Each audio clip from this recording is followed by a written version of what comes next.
Okay, everybody. Well, welcome back to Tech and Learning Live at 2016 here in Denver, Colorado. My name is Kevin Hogan. I'm the content director for Tech and Learning Magazine and TechLearning.com. If you're watching this, you're on our social media hub, Tech and Learning Live at ISTE.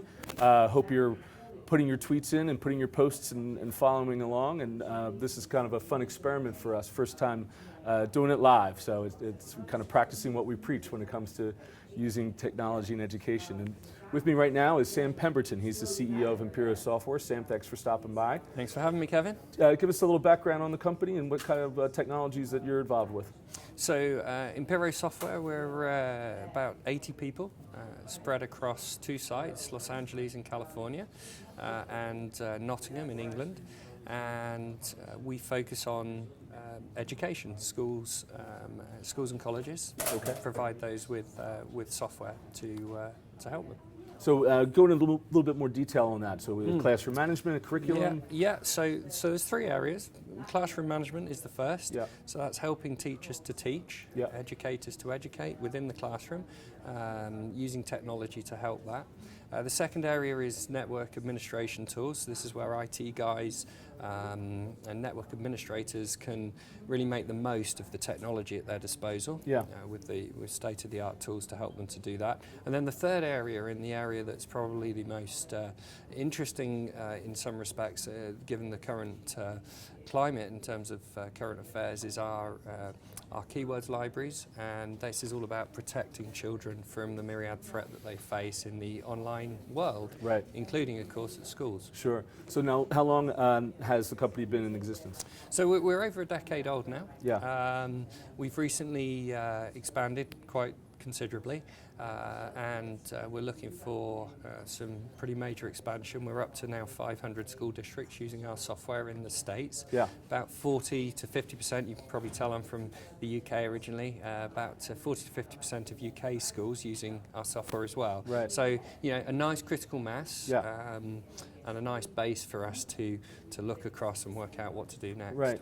Why do you find districts going to your technology? I mean, you would see a lot of the characteristics that you described, you can find in other kind of basic learning platforms. So what is the extra? So there's two main reasons. The first is that we're a consolidated play. So we do all of those things. We help teachers, we help network administrators, and we help counselors and safeguarding experts across those three very important areas within schools. Yeah. And secondarily, we're a cross-platform play. So what we mean by that, we can work with Chrome, with Chromebooks, with Windows machines, including Surface Pros and so on, that are gaining popularity, iOS devices, and Mac, and so all of the various different platforms that a school will use. They generally have a wide bouquet of technology, right, and they want to have consistency across those devices and be able to manage them as easily as possible, right, and be able to teach through them as well as possible, and we help them to do that. Okay. Talk a little bit about how teachers use it, professional development. Is that so in a classroom, just as an example, for one that I've seen quite a bit in the classroom, teachers love for children to be able to use the technology at their disposal, go out and explore and find out the latest thing. Maybe they're looking into the President of the United States, and they're getting all different information about that. But there comes a time where they want the children to pay them attention again, and so there's an eyes up button. Straight away, all the screens black out, and all the eyes come back up to the front and back to the educator. I think that's really, really important. The other area, as I say, is the protection. So whilst young people are using all these different devices around the school, they may come across things that perhaps they shouldn't. They may be being targeted in some sort of way, and I can go into that in more depth. But also, they can, while blocking and filtering things is perhaps one important aspect of protecting children.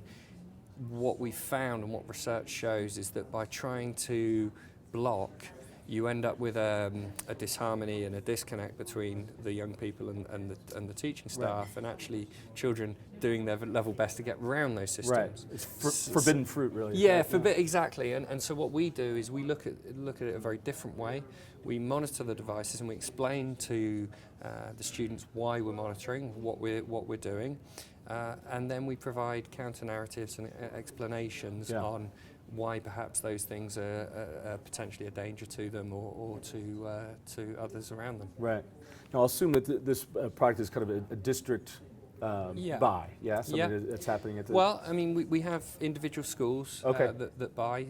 From time to time, we have statewide deals as well, and then we have districts. And ordinarily, our customer will be a district. And then filter that out to, or proliferate out to all the different schools in a district. And a subscription-based model? Yeah, so we do two. You can either do a SaaS subscription-based model, or a lifetime product. So we offer both, and different districts and different schools like to buy, one model or the other, and we offer both of those. Yeah, and so I'll assume imperosoftware.com, impero.com. Where do they go for further information? Imperosoftware.com is the place to find more information. The thing that we're really talking about most at the show is our new keywords that have been generated. So these keyword libraries, we work with major charities, global names, to look what we need to protect against. And then we develop keywords against those and algorithms. And we've launched at the show a bunch of new ones. And one of the ones we're launching is our radicalization library, countering extremism. Something that's really important. Yeah, absolutely. And, something that we're very proud of. Have you added Brexit? Don't get me started. Well, thanks again, Sam. Appreciate it. Great to see you, Kevin. Thank you.